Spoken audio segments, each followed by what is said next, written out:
اعوذ باللہ من الشیطان الرجیم بسم اللہ الرحمن الرحیم السلام علیکم۔ شہادت حضرت امام حسین رضی اللہ تعالی عنہ۔ جگر گوشہ رسول اللہ صلی اللہ علیہ وآلہ وسلم اور جنت میں جوانوں کے سردار حضرت امام حسین رضی اللہ تعالیٰ عنہ کی دردناک مظلومانہ شہادت پر تو زمین و آسمان روئے، جنات بھی روئے، جنگل کے جانور بھی متاثر ہوئے، انسان اور پھر مسلمان تو ایسا کون ہے جو اس کا درد محسوس نہ کرے یا کسی زمانے میں بھول جائے۔ لیکن شہید کربلا حضرت امام حسین کی روح مقدس درد و غم کا رسمی مظاہرہ کرنے والوں کے بجائے ان لوگوں کو ڈھونڈتی ہے جو ان کے درد کے شریک اور مقصد کے ساتھی ہوں۔ ان کی خاموش مگر زندہ جاوید زبان مبارک مسلمانوں کو ہمیشہ اس عظیم مقصد کی دعوت دیتی رہتی ہے جس کے لیے حضرت امام حسین رضی اللہ تعالیٰ عنہ بے چین ہو کر پہلے مدینے سے مکے اور پھر مکے سے کوفے جانے کے لیے مجبور ہوئے، اور جس مقصد کے لیے اپنے سامنے اپنی اولاد اور اپنے اہل بیت کو قربان کر کے خود قربان ہو گئے۔ سید الشہداء اور جنتی نوجوانوں کے سردار حضرت امام حسین رضی اللہ تعالیٰ عنہ، شیر خدا حضرت علی رضی اللہ تعالیٰ عنہ اور حضرت بی بی فاطمہ الزہرا رضی اللہ تعالیٰ عنہا کے گھر میں 5 شعبان سن 4 یا 5 ہجری میں مدینہ منورہ میں پیدا ہوئے۔ آپ رضی اللہ تعالیٰ عنہ کے نانا حضرت محمد مصطفیٰ صلی اللہ علیہ وسلم نے آپ کے کان میں اذان کہی اور آپ کا نام حسین رکھا۔ حضور اکرم صلی اللہ علیہ وآلہ وسلم اپنے نواسوں یعنی حضرت حسن رضی اللہ تعالیٰ عنہ اور حضرت حسین سے بہت محبت کرتے تھے۔ ایک دفعہ آپ صلی اللہ علیہ وسلم نے صحابہ کرام سے ارشاد فرمایا کہ جو شخص حسن اور حسین سے محبت کرتا ہے وہ گویا مجھ سے محبت کرتا ہے، اور جو ان سے بغض رکھتا ہے وہ گویا مجھ سے بغض رکھتا ہے۔ ایک اور جگہ آپ صلی اللہ علیہ وآلہ وسلم نے ارشاد فرمایا حسین مجھ سے ہے اور میں حسین سے۔ جس کی حسین سے محبت ہوگی اللہ تعالیٰ اس کو محبوب رکھے گا۔ آپ رضی اللہ تعالیٰ عنہ کی ولادت کے ساتھ ہی آپ رضی اللہ تعالیٰ عنہ کی شہادت کی خبر بھی اللہ تعالیٰ نے حضور کرم صلی اللہ علیہ وسلم کو دے دی تھی کہ آپ صلی اللہ علیہ وسلم کے فرزند کو کربلا کے میدان میں شہید کیا جائے گا، اور یہ کہ حضرت جبرائیل علیہ السلام نے کربلا کی مٹی دیتے ہوئے کہا تھا کہ یا رسول اللہ صلی اللہ علیہ وآلہ وسلم یہ اس جگہ کی مٹی ہے جہاں حضرت حسین رضی اللہ تعالیٰ عنہ کو شہید کیا جائے گا۔ آپ صلی اللہ علیہ وسلم اکثر حضرت امام حسین رضی اللہ تعالیٰ عنہ کی گردن کو چوما کرتے تھے۔ کربلا کوفے کے قریب ایک مقام کا نام ہے۔ حضرت امیر معاویہ رضی اللہ تعالیٰ عنہ کے بعد ان کا بیٹا یزید خلیفہ بنا۔ یزید ایک بد کردار، تندخو، شرابی، بے دین اور برے اعمال کرنے والا انسان تھا۔ وہ کسی بھی طرح امت مسلمہ کی خلافت کے لائق نہ تھا۔ جب وہ خلیفہ بنا تو اس نے سب لوگوں کو اعلان کرا دیا کہ وہ لوگ اس کی بیعت کریں۔ بہت سے قبائل نے اس کی شر سے بچنے کے لیے اس کی بیعت کر لی۔ مدینہ کا والی حضرت امام حسین رضی اللہ تعالیٰ عنہ کے پاس اس کی بیعت لینے کے لیے آیا تو آپ رضی اللہ تعالیٰ عنہ نے یزید کی فسق و فجوری اور بری عادات کے تحت اس کی بیعت کرنے سے انکار کر دیا۔ آپ رضی اللہ تعالیٰ عنہ کے ساتھ حضرت عبداللہ ابن عمر رضی اللہ تعالیٰ عنہ اور حضرت عبداللہ ابن زبیر رضی اللہ تعالیٰ عنہ نے بھی یزید کی بیعت کرنے سے انکار کر دیا۔ یزید کو جب اس کی خبر ملی تو اس نے والی مدینہ کو خط بھیجا کہ وہ ان لوگوں سے زبردستی اس کی بیعت کرائے، چاہے اس کے لیے سختی ہی کیوں نہ کرنی پڑے۔ حضرت امام حسین رضی اللہ تعالیٰ عنہ کو اسی رات مدینہ چھوڑ کر مکہ جانا پڑا۔ مدینہ سے ہجرت کرتے وقت آپ رضی اللہ تعالیٰ عنہ بہت غمزدہ تھے۔ یزید کی بیعت صرف اہل شام تک تھی، اہل حجاز حضرت امام حسین رضی اللہ تعالیٰ عنہ کی خلافت کے متمنی تھے۔ کوفے کے لوگ آپ رضی اللہ تعالیٰ عنہ کو خطوط بھیج رہے تھے کہ آپ یہاں آ جائیں، ہم آپ کی بیعت کر لیں گے اور یزید کی شر انگیزی ختم ہو جائے گی۔ جب خطوط کی تعداد بڑھتی چلی گئی تو حضرت امام حسین رضی اللہ تعالیٰ عنہ نے حضرت مسلم بن عقیل کو کوفے کے حالات جاننے کے لیے بھیجا اور ایک خط بھی دیا کہ یہ خط میری طرف یعنی حضرت امام حسین رضی اللہ تعالیٰ عنہ کی طرف سے ہے، تم لوگ ان کے کہنے پر عمل کرنا۔ مسلم بن عقیل کے ساتھ ان کے دونوں فرزند جو بھی بہت چھوٹے تھے وہ بھی ان کے ساتھ تھے۔ جب مسلم بن عقیل رضی اللہ تعالیٰ عنہ کوفے پہنچے تو وہاں کے لوگوں نے ان کا عظیم الشان استقبال کیا اور تقریباً 12,000 لوگوں نے آپ رضی اللہ تعالیٰ عنہ کے ہاتھ پر حضرت امام حسین رضی اللہ تعالیٰ عنہ کے لیے بیعت کی۔ ان کا جوش و خروش دیکھ کر مسلم بن عقیل کو یہ یقین ہو گیا کہ یہاں حالات 100% سازگار ہیں۔ چنانچہ انہوں نے حضرت امام حسین رضی اللہ تعالیٰ عنہ کو لکھ بھیجا کہ آپ جلد سے جلد یہاں تشریف لے آئے تاکہ حق کی تائید ہو۔ لوگ جوق در جوق حضرت مسلم بن عقیل رضی اللہ تعالیٰ عنہ کے پاس آ رہے تھے۔ اس وقت کوفے کے گورنر نعمان بن بشیر تھے۔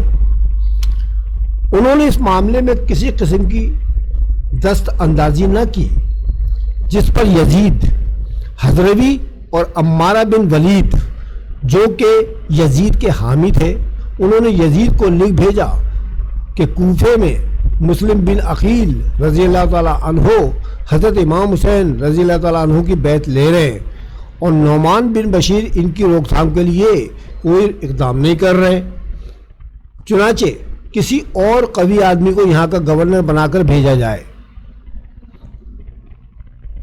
یزید کو جب یہ اطلاع ملی تو اس نے نعمان بن بشیر کو معزول کر دیا اور ان کے بدلے عبید اللہ بن زیاد کو کوفے کا گورنر بنا کر بھیجا۔ ابن زیاد ایک چالاک اور مکار انسان تھا۔ اس نے کوفے جانے کے لیے اپنا حلیہ بدلا اور کوفے میں اس راہ سے داخل ہوا جہاں سے اہل حجاز آتے تھے۔ جب وہ کوفے میں داخل ہوا تو اس نے کثیر مجمع کو دیکھا جو حضرت امام حسین رضی اللہ تعالیٰ عنہ کا انتظار کر رہے تھے۔ ان لوگوں نے آپ رضی اللہ تعالیٰ عنہ کو دیکھا نہیں تھا، چنانچہ وہ لوگ غلط فہمی کا شکار ہو گئے کہ یہی امام حسین رضی اللہ تعالیٰ عنہ ہیں۔ ابن زیاد نے ان کا جب یہ جذبہ دیکھا تو اس کے سینے پر سانپ لوٹ گئے۔ وہ خاموش رہا، لیکن جب وہ دارالعمارہ میں داخل ہوا تو لوگوں کو حقیقت پتہ چلی کہ یہ تو حضرت امام حسین رضی اللہ تعالیٰ عنہ نہیں ہے بلکہ ابن زیاد ہے جو کوفے کا گورنر بن کر آیا ہے۔ ابن زیاد نے دوسرے دن صبح تمام اہل کوفہ کو جمع کر لیا اور ان کو ڈرایا دھمکایا اور ان کے بڑے بڑے عمائدین کو اپنے قلعے میں قید کر لیا اور ان کو اس بات پر مجبور کیا کہ وہ اپنے لوگوں کو یزید کی بیعت پر مجبور کریں ورنہ ان کو قتل کر دیا جائے گا۔ چنانچہ عمائدین اور سرکردہ لوگوں نے کوفہ والوں کو یزید کی بیعت کرنے پر مجبور کر دیا۔ اس طرح یہ مجمع منتشر ہو گیا۔ حالات نے ایک دم کروٹ لی۔ کل جہاں ہزاروں کی تعداد میں کوفی حضرت مسلم بن عقیل رضی اللہ تعالی عنہ کی حمایت کر رہے تھے، آج وہ ان سے جدا ہو گئے۔ کوفے میں ایک بھی شخص حضرت مسلم بن عقیل کا ساتھی نہ رہا۔ جب آپ رضی اللہ تعالیٰ عنہ نے یہ حالات دیکھے تو آپ رضی اللہ تعالیٰ عنہ نے حضرت امام حسین رضی اللہ تعالیٰ عنہ کو خط لکھا اور یہاں کے حالات بتائے، لیکن اب بہت دیر ہو چکی تھی۔ حضرت امام حسین رضی اللہ تعالیٰ عنہ مکے سے اپنے اہل بیت کے ساتھ کوفہ آنے کے لیے نکل چکے تھے۔ ابن زیاد نے حضرت مسلم بن عقیل رضی اللہ تعالیٰ عنہ اور ان کے دونوں بچوں کو قتل کروا ڈالا۔ حضرت امام حسین رضی اللہ تعالیٰ عنہ اپنے ساتھیوں کے ساتھ 8 ذی الحج سن 60 ہجری کو مکے سے ہجرت کر کے کوفے کے لیے روانہ ہوئے۔ 24 دنوں کا نہایت طویل اور کٹھن سفر طے کر کے آپ 2 محرم سن 61 ہجری کو مقام کربلا پہنچے۔ کربلا کے مقام پر یزیدی فوج نے آپ رضی اللہ تعالیٰ عنہ کو آگے جانے سے روک دیا۔ یزیدی کمانڈر نے آپ رضی اللہ تعالیٰ عنہ سے یزید کی بیعت کرنے پر زور دیا، لیکن آپ رضی اللہ تعالیٰ عنہ نے یزید کی بیعت اور باطل کے سامنے جھکنے سے پھر انکار کر دیا۔ 7 محرم کو آپ رضی اللہ تعالیٰ عنہ کے لیے پانی بند کر دیا گیا۔ 3 دن گزر گئے لیکن پانی نہ دیا گیا۔ تمام بڑے اور چھوٹے بھوک اور پیاس کی شدت سے تڑپ رہے تھے۔ 10 محرم کو حضرت امام حسین رضی اللہ تعالیٰ عنہ نے اپنے ساتھیوں کو ایک خطبہ دیا کہ اگر کوئی شخص جانا چاہتا ہے تو وہ ابھی بھی جا سکتا ہے۔ یزید صرف میری جان کا دشمن ہے، اس کو کسی اور سے کوئی سروکار نہیں۔ تمام ساتھیوں نے ایک زبان ہو کر کہا کہ وہ راہ حق میں ان کا ساتھ دیں گے اور شہادت کا درجہ پائیں گے۔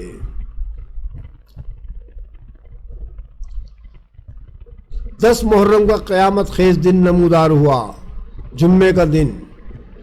آپ رضی اللہ تعالیٰ عنہ نے اپنے اہل بیت کے ساتھ فجر کی نماز ادا کری، پھر آپ رضی اللہ تعالیٰ عنہ خیمے میں تشریف لائے۔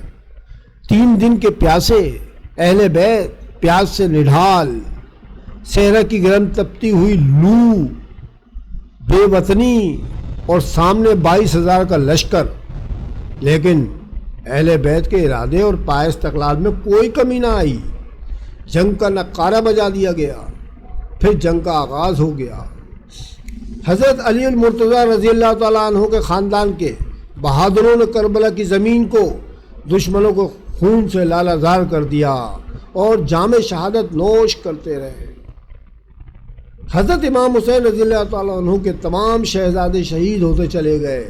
اب علی اکبر سامنے تھے۔ جب وہ میدان میں گئے تو انہوں نے دشمنوں پر جو حملہ کیا وہ حملہ نہیں تھا بلکہ عذاب الہی تھا۔ آخرکار وہ بھی حضرت امام حسین رضی اللہ تعالیٰ عنہ پر قربان ہو گئے۔